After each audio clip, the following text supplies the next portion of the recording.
It is story time. Actually, this is a love story, and it's one that Colts fans can really cheer for because it all took place right here.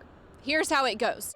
It was training camp, I guess 2 years ago, and so I was standing in the back, and Caroline was also standing in the back.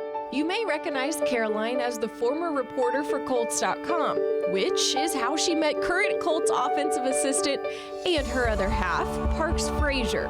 The two got engaged during this past NFL season and planned their wedding for this crazy offseason. The thing that him and I focused on from the very beginning was this is about us getting married, and so long as him, myself, and Frank could be there, then we were going to have the day. Frank, as in Colts head coach Frank Reich.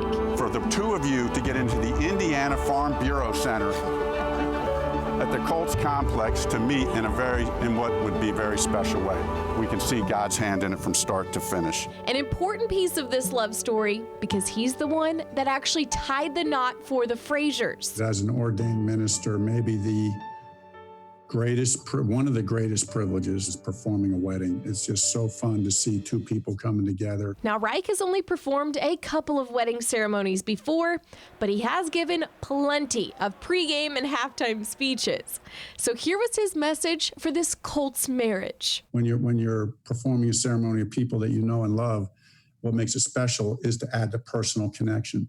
So as I was preparing for that, I was like, what am I going to say to these two? I know Colts fans will recognize. Yeah, oddly enough, in only Frank Reich fashion. And it was only appropriate that said, you want to know what the great foundation for a marriage is?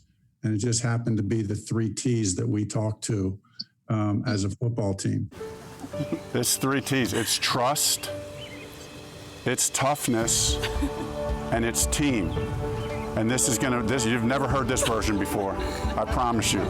Team Frazier, forever. Olivia Ray, Wish TV, wishtv.com, and follow us on Facebook.